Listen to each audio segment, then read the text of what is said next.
Most people believe that strength means defending yourself every time someone disrespects you. They are wrong. The man who must answer every insult is not strong. He is owned. He is owned by whoever can find the right word to move him. He is owned by whoever knows which sentence will summon him from his peace and pull him into a fight he did not need to enter. A truly strong person does not work that way. He hears the disrespect. He understands the disrespect. He recognizes who sent it and why and what it was meant to accomplish. And then he does nothing. Not because he is afraid, not because he is uncertain, not because he is weak, because his energy is no longer for sale at that price. You have spent most of your life believing that silence in the face of disrespect was a kind of cowardice. You were taught that real men correct what is said about them. You were taught that a man who does not fight back has surrendered. You were taught that letting words pass without reply was the same as admitting they were true. This teaching was wrong. This teaching kept you small. This teaching turned your dignity into a leash that any rude stranger could pull whenever they were bored. In this speech, you will learn why the strongest people in this world stop reacting to disrespect.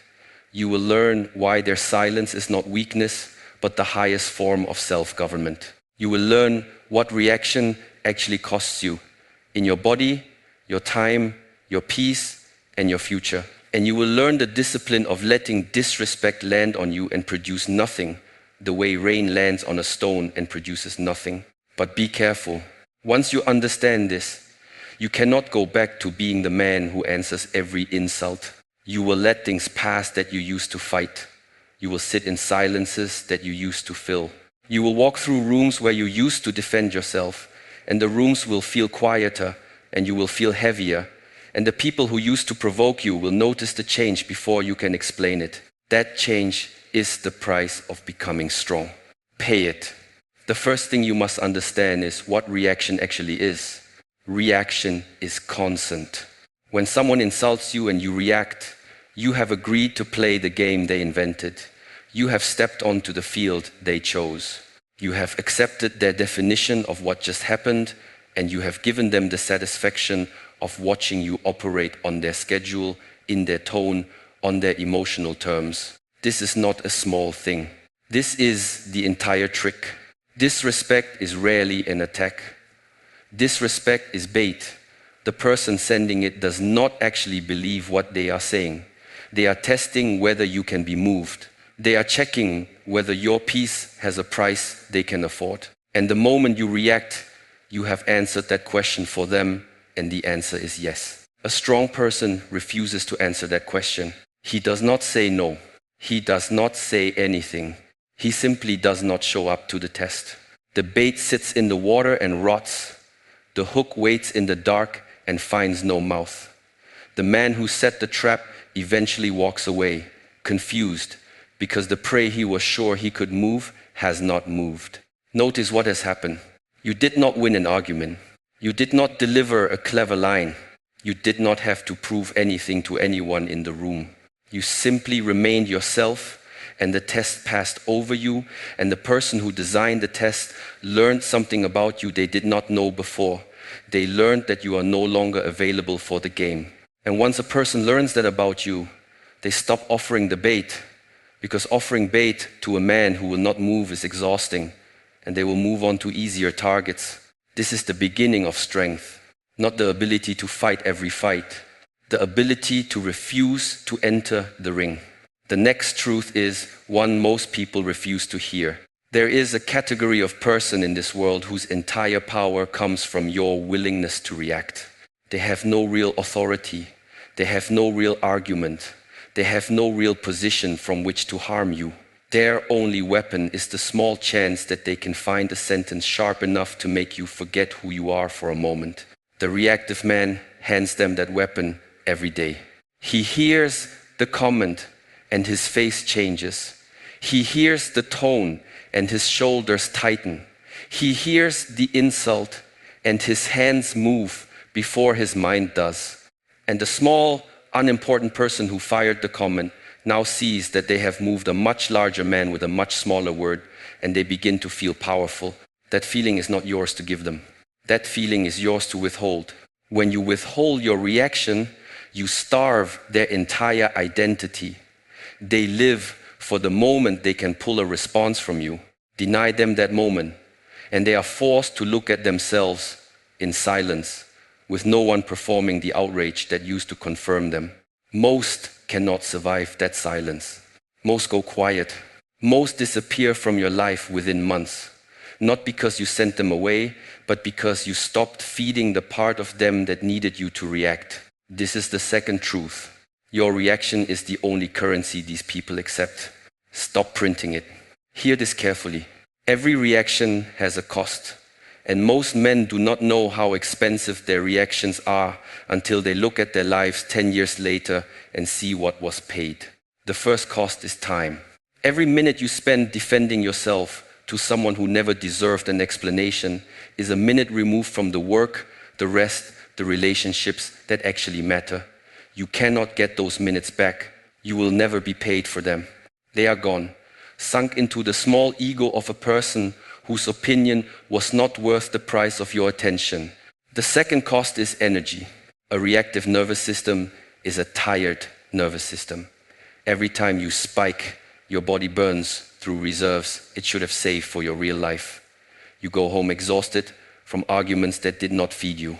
You wake up tired from rehearsing comebacks in your sleep.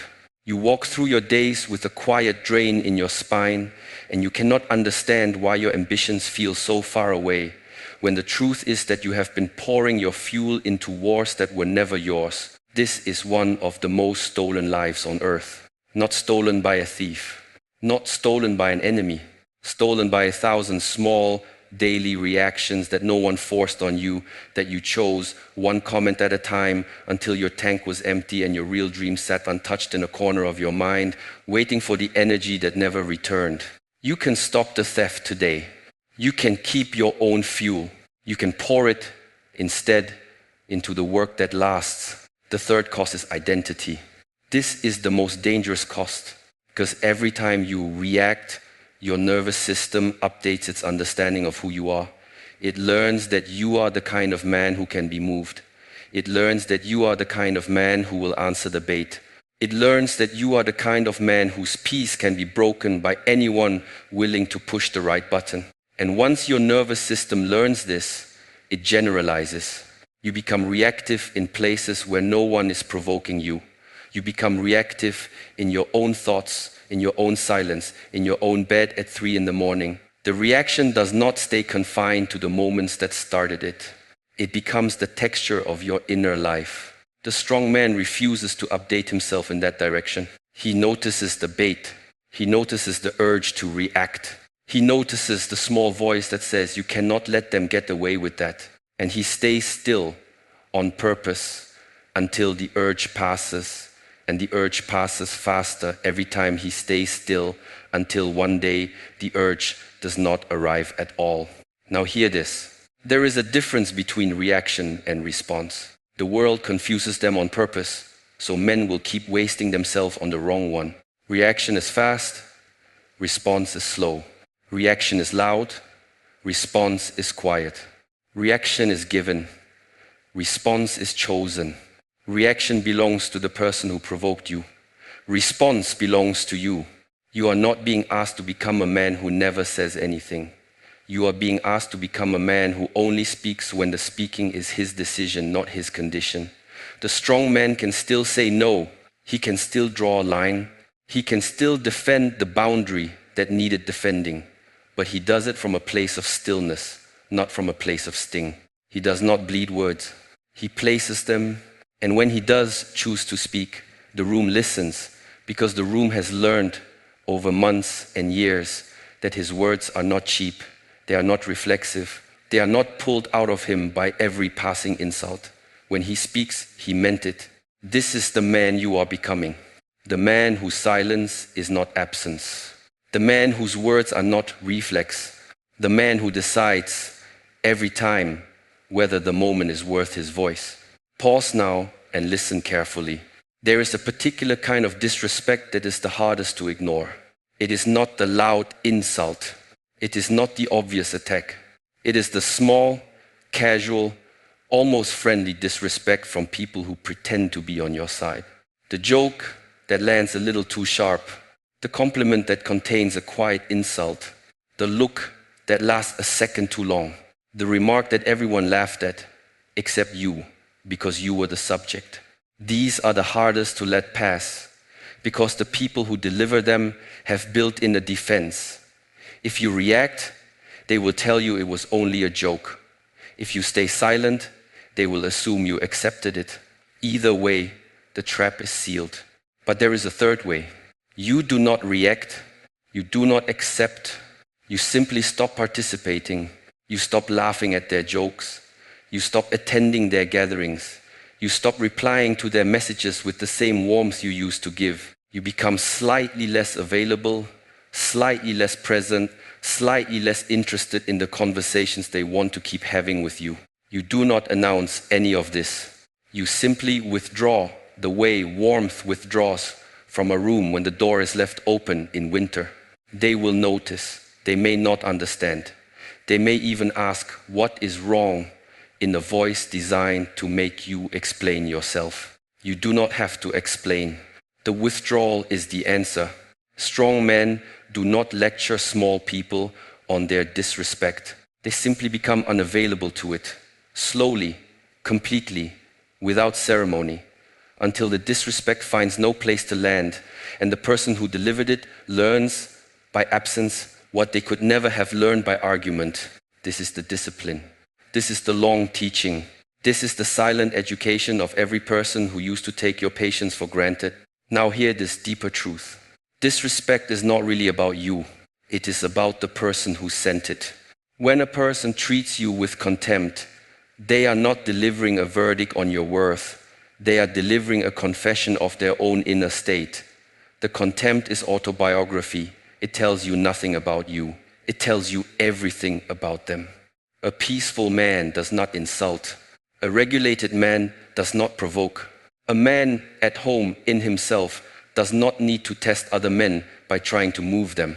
The disrespect you receive is the sound of someone else's unprocessed pain looking for a body to land on. They have not done the work to hold their own feelings, so they outsource the feelings to you, hoping that if they can make you feel them instead, they will not have to. The reactive man takes the feelings. The strong man does not. The strong man hears the disrespect, recognizes its source, and lets the feelings stay where they came from. He does not need to lecture the person about it. He does not need to retaliate. He simply refuses to be the next stop on the train of their pain. Most of the people who disrespect you are not your enemies. They are not your equals. They are not even fully present in the moment they offended you. They are exhausted men and exhausted women using the only language their tiredness has left them. And while that does not make their behavior acceptable, it does explain why your reaction is wasted on them. They are not in a state to receive your correction. They are barely in a state to receive themselves. Walk past them. Let them carry their own weight. You have a life to build. Now understand what changes inside you when you stop reacting. The first change is physical. Your jaw will soften. Your shoulders will drop. Your sleep will deepen. The constant low-grade tension that you mistook for normal will begin to lift, and you will discover that your body was never supposed to live at that level of guard. You will breathe lower in the chest. You will eat slower at the table. You will move through rooms without scanning for threats that no longer have a path to you. You did not know how much your body had been carrying until the carrying ended. The arguments you swallowed lived in your stomach. The insults you tolerated lived in your jaw. The conversations you replayed lived in the shallow breath at the top of your lungs. All of it leaves, slowly. The moment you stop renewing the contract, this is the silent gift of the discipline. Your body returns to you. The second change is mental. Your mind will stop rehearsing arguments you never had. Your memory will stop replaying conversations that wounded you years ago. The endless inner trial in which you defend yourself against accusations no one is currently making, will quiet. And in that quiet, your mind will return to the work it was always meant for, which is building, dreaming, planning, creating the version of your life that has been waiting for your attention. The third change is relational. The people who used to provoke you will lose interest in you. The friendships that ran on shared outrage will dim. The conversations that were once charged with petty grievance will cool. And in their place, slowly, you will find a small number of people who can sit with you in calm, who do not need conflict to feel close, who can be present with you in silence without filling it with noise. This is the circle of the strong. It is small, it is quiet, it does not perform. It does not gossip about other people's disrespect because it has stopped being a victim of disrespect itself. It does not gather to complain. It does not feed on shared enemies. It simply sits, breathes, and exists. And from that existence, the people in it build lives that no longer depend on the small cruelties of the outside world for their texture. And it does not waste a single breath on disrespect from people who do not matter. Now hear this. There will be a stage in this becoming where you doubt yourself. You will wonder if your silence is weakness. You will wonder if your refusal to react is just fear in disguise. You will wonder if the people who keep trying to move you are reading your stillness as permission. Listen carefully. The doubt is not a problem. The doubt is the old self trying to negotiate its way back into power. The old self believed that strength was visible. The new self knows that strength is structural. The old self needed to be seen winning. The new self does not need to be seen at all. The old self answered every comment. The new self has learned which comments belong on the floor. When the doubt comes, do not argue with it. Sit with it, let it speak, and then return to the discipline, the same way a meditator returns to the breath. The doubt will come less often. The discipline will deepen. The old self will get quieter. And one day, you will notice that you have not felt the urge to defend yourself against a fool in months. And the noticing itself will be a kind of celebration that does not need an audience. The truth is this: the men who lived the strongest lives in history were almost never the men who answered every insult. The men whose names are remembered for their dignity were almost always the men who learned painfully and early that the smallest people in their lives wanted a fight more than anything else, and that refusing the fight was the only way to keep their energy for the work that mattered. You are joining that lineage, not loudly, not publicly, but in the quiet, internal choice you make every time you feel the old urge rise and decide again to let it pass. Hear this. The strong man does not need the disrespectful person to agree that they were wrong. He does not need them to apologize. He does not need them to publicly retract. He does not need the satisfaction of being declared the wrong party in the official record. He has stopped requiring those things because requiring them is its own form of slavery. The man who needs the apology is still tied to the person who owes it. The man who has released the requirement has cut the rope, walked off, and built his life somewhere the rope cannot reach. You are becoming the second man. You no longer require the world to confirm your dignity. Your dignity is now a private possession, kept in a room only you can enter, protected by a discipline that the world cannot see and cannot break. People will sense this in you before you fully see it in yourself. They will lower their voices when they speak to you. They will choose their words more carefully. They will stop offering you the small disrespects they used to offer freely, not because they have changed, but because something in your eyes has stopped accepting them. This is the slow result of the discipline. You did not have to fight a single fight. You did not have to win a single argument. You simply stopped being a customer for that kind of treatment, and the market for it in your life collapsed. Now the deeper layer, there is a kind of peace available to you on the other side of this discipline that you cannot imagine from where you are standing now. It is the peace of a man who has stopped flinching. He walks into rooms without scanning for who might attack him. He answers the phone without bracing for what he might hear. He opens his messages without preparing his face for an insult. He moves through the world like a man whose interior is not for rent, and the world, by some quiet law, eventually stops trying to rent it. This peace is not given by anyone. This peace is not granted by good circumstances. This peace is built by you, in private, through 1,000 small refusals to react to things that were never worth your reaction. And once you have built it, no one can take it. They can insult you. The peace remains. They can spread lies. The peace remains. They can disappear from your life. The peace remains. The peace is no longer dependent on what the world is doing. The peace is now the floor you stand on, and the floor was built by you, and the floor will hold you, no matter what the wind does to the building around you. This is the inheritance of the man who stops reacting. A floor that holds, a center that stays, a life that no longer trembles every time someone with no power tries to test it. So begin today. Begin with the smallest disrespects. The rude reply to your message, leave it unanswered. The sharp tone from someone tired, return it with a calm one or none at all. The joke that contained a quiet insult, let it sit in the room without your laughter or your correction. The friend who has been testing your patience, watch them quietly and let your patience contract until they feel the change without you having to name it. The colleague who treats your time as cheap, let your responses arrive slower until the cheapness corrects itself. The family member who weaponizes old wounds, return to them only what serves your peace and nothing more. You are not becoming cold. You are becoming clear. You are not becoming distant. You are becoming whole. You are not becoming weak.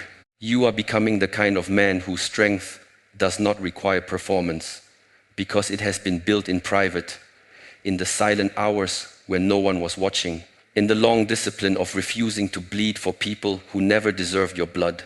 This is why strong people stop reacting to disrespect, not because they cannot fight, not because they do not see, not because they have given up, but because they have understood, finally, that their peace is too expensive to spend on fools, and their energy is too rare to waste on tests they did not agree to take. They have promoted themselves out of the marketplace of reaction. You can do the same. You can stop bleeding for crowds that were not paying attention. You can stop arguing with shadows that will be gone before the sun rises. You can stop confirming the small, hungry identities of people whose only joy is in moving you. So stop reacting. Hold the silence. Walk the path. And let the world finally understand that there is a man it can no longer move.